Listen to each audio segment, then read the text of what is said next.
Okay, we ready? How's my hair, okay? Okay, I'm set. One take, Raj, ready to go.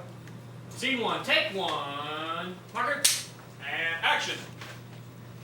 When it comes to preparing food and drinks for our guests at the theater, it's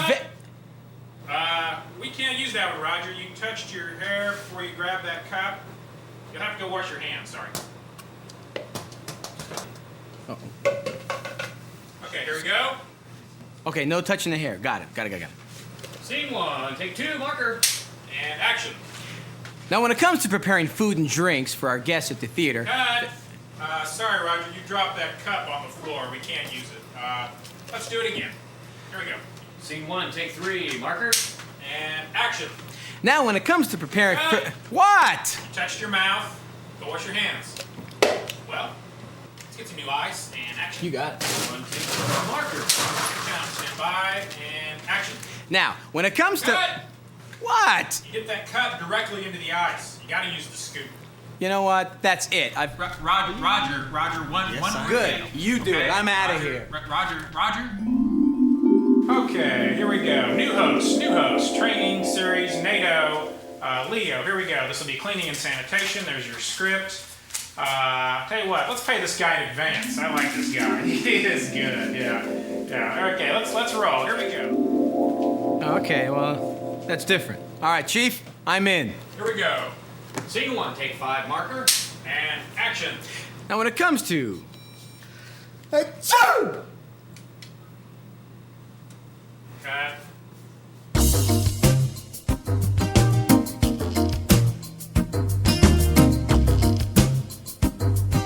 Folks, this is gross.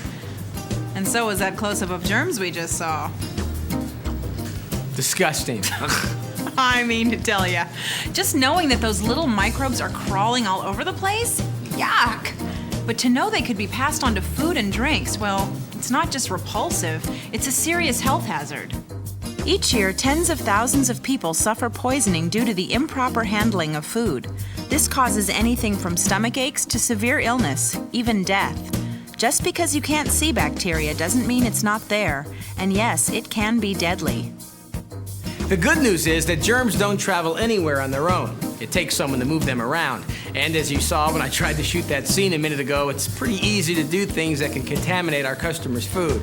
In fact, it's vital that we keep the entire theater as clean and sanitary as we can. So, here are some tips that will help you win the battle against germs at the theater. Let's start from the beginning, when food products first arrive at the theater. Suppliers with pest problems will give us pest problems, so don't accept deliveries if they're contaminated or damaged. Packaging and shipping cases should be in good condition, dry, and sealed to avoid contamination. You should refuse delivery of any refrigerated item that has a temperature above 40 degrees. And be sure to date and rotate all stock as it is received. The oldest dated product, of course, should be used first. Okay, let's talk about storage. All goods should be stored away from the wall and at least 6 inches off the floor. Storage should be done in an orderly fashion. Now, cleaning chemicals. Ideally, they should be kept in a separate storage area. But if not, all chemicals must be stored on the bottom shelves to avoid any risk of dripping and contamination. Keep thermometers in all refrigerators and freezers. Never store items in an ice machine or bin. Refrigerators that are overstocked will not run efficiently or maintain the proper temperature. All boxes and packages should remain sealed until you really need to open them. This helps avoid accidental contamination. And on unopened boxes that do not have sealed product, like this one, the flaps must not be cut off. This is to prevent foreign matter from falling into the container. And now, a word about the temperature danger zone. That's 40 to 140 degrees Fahrenheit, or 4.4 to 60 degrees for you Celsius fans. Frozen foods must remain below the 32-degree mark, but not less than 0, which would cause crystallization. Hot items must remain at or above the 140-degree mark, and any food that has passed its expiration date must be discarded. When food is not stored properly outside of danger zone temperatures, bacteria grows very rapidly. Yuck. And food becomes unhealthy to eat. If a customer doesn't particularly like the movie they came to see, that's one thing. But to make them ill by serving them contaminated food, well, that's another.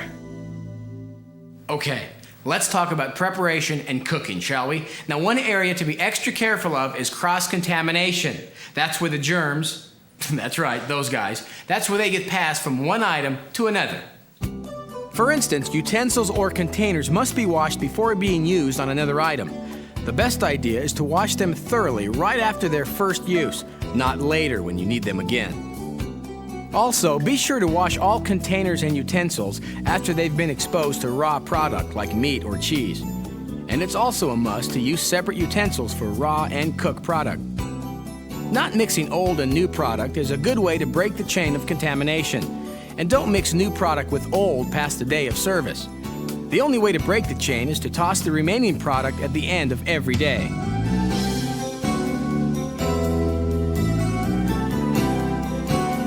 Now let's talk about cans. Be careful opening them with old can openers. They can leave metal shavings in the food. If an opener looks old and worn to you, let your manager know about it.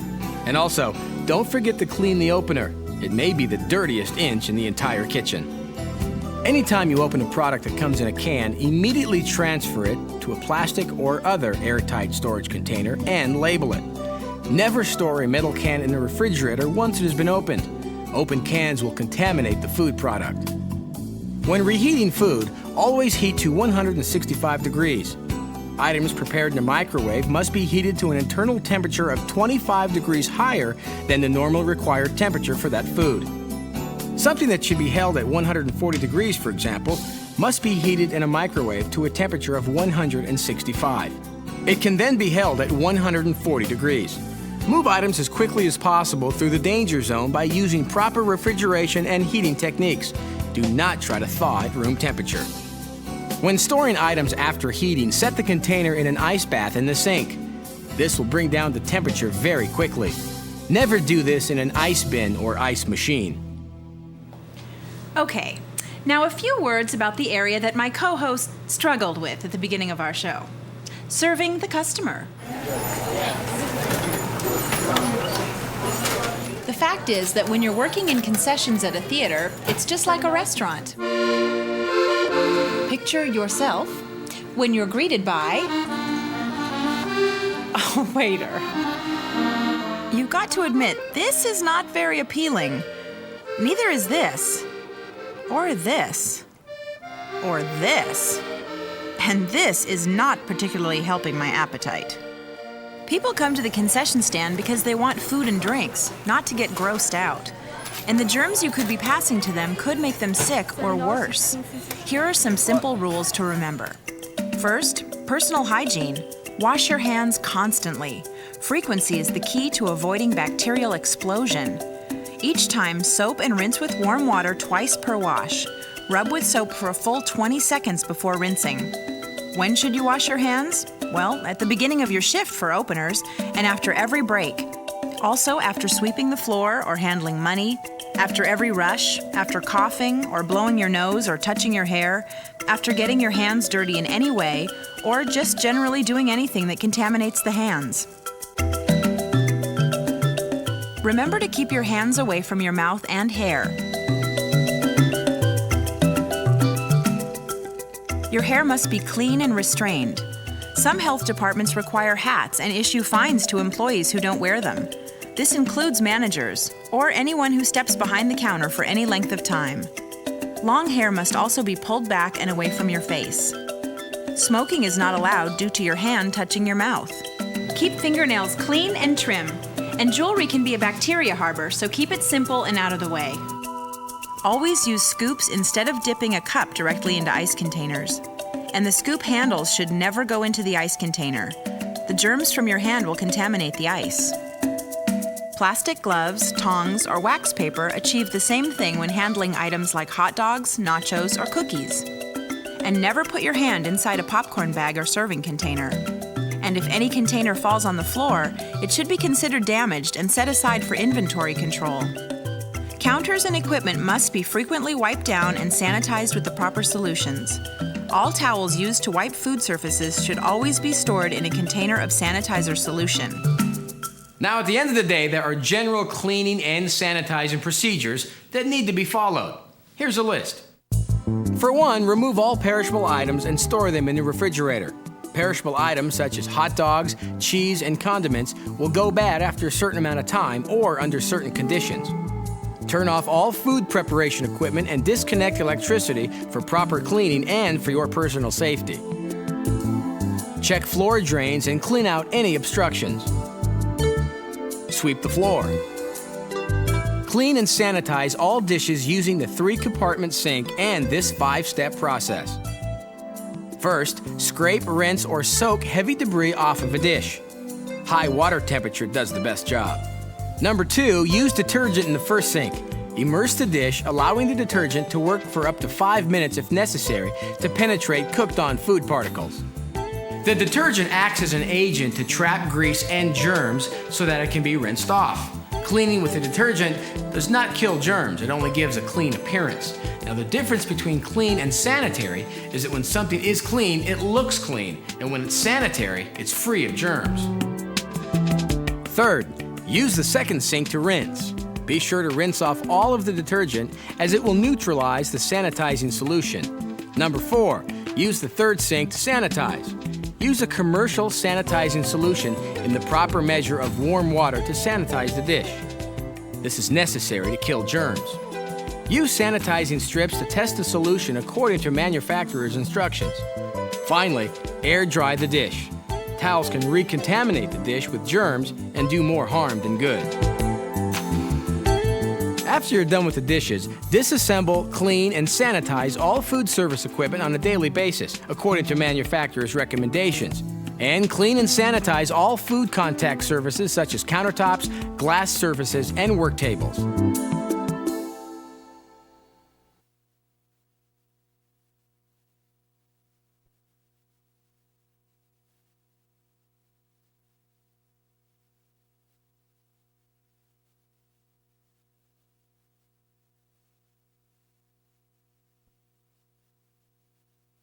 You know, cleanliness at a theater is not just important around the food areas. The entire theater needs to be kept clean and sanitary in order to provide the healthiest environment possible. First, it's important to maintain and label all bottles correctly, and be sure to use the proper chemical and protective equipment for the job that's needed. For instance, don't use a window cleaner on a hot dog machine. Keep all copies of the material safety data sheets for all chemicals used at the theater in one place. This provides a central point of reference should someone have a question about one of the chemicals used. MSDS sheets need to be accessible to all employees for quick and easy reference. Water fountains. Cleanliness should be maintained on a continual basis. An approved sanitizer should be used to clean the faucet and the handles. Also, don't forget about common contact areas such as telephones, door handles, and video games. In the lobby, we need to give continual attention to water, spills, and food on the floor. We also need to keep doors and handles clean and sanitary. And with hundreds or thousands of hands touching them each day, the job needs constant care. Your theater should have a standard of cleanliness that must be met before seating begins. Cleaning up between shows should be to opening standards. The key to a quick, efficient cleanup is to have a coordinated team with the proper equipment standing by. Start cleaning as soon as every guest has left the auditorium or as soon as the show is off the screen. Non-public areas such as offices and break rooms can also be a serious hangout for pests if they're not kept clean. It's easy to leave food sitting around or forget to clean up messes. Don't do it. Instead, take the initiative and clean it up. Now, when it comes to germs and bacteria, well, here's an area that needs no introduction. The only way to keep public restrooms clean and sanitary is to go after them with everything we've got. First of all, put these on. No matter how clean it appears to be, for your own protection, you should always wear gloves when picking up and maintaining restroom sanitation. Spray counters and toilets with a sanitizing solution, and any solution used on counters or toilets must be approved for that use. Trash should be picked up, toilets flushed, and trash removed wherever needed. And a well-sanitized restroom, free of germs, doesn't need air freshener. Whenever you're taking out trash, don't drag it across the floor. Plastic trash bags are prone to leaking. Syrup on the floor can be both a feast for roaches and a prime spot for someone to slip and fall. Use a rolling can instead. And be sure not to remove the bags from those cans until you're outside of the building at the dumpster. Clean and spray the trash cans with cleaner and sanitizer when changing the bags to avoid infestation of pests. Tie up the trash bags and set them into the dumpster instead of tossing them in. This will keep them from breaking open. The movie theater wants to attract everyone it can, not everything it can. It's vital to keep the dumpster area itself clean, and all of the receptacles need to be kept closed. Now, in spite of all your best efforts, bugs and rodents can still make a home at the theater. The key to avoiding infestation is to not give pests the access. They can come through door cracks, floor drains, pipes, just about anywhere. In fact, a rodent can get through a space as small as the tip of your pinky finger. So remember, keep all weather stripping, drain covers, doors, windows, and walls well maintained, and have any problems repaired immediately. Maintenance walkthroughs should be done regularly and any problems corrected. If an infestation does occur, tell your manager so that a local specialist can be called to remove the pests. Sometimes regular service contracts with exterminators are required to treat the problem. Theater personnel should never spray exterminating chemicals on their own. Leave it to the professionals. Hey, remember when you took your job at the theater and they told you that you'd be working amidst the glamour of the movie industry? Remember that? Well, trust me, this isn't it. You see, this is mopping, and although not exactly glamorous, it must be done, and done well. Mopping should always be done with a rinsed mop, clean water, and a proper mixture of detergent. Bleach should never be added to the detergent and water.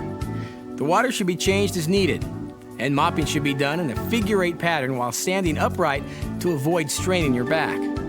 The floor should be rinsed with a clear rinse mop and then sprayed or mopped with a sanitizing solution. Be sure to use wet floor signs when you need to, and be sure to clean the mop thoroughly.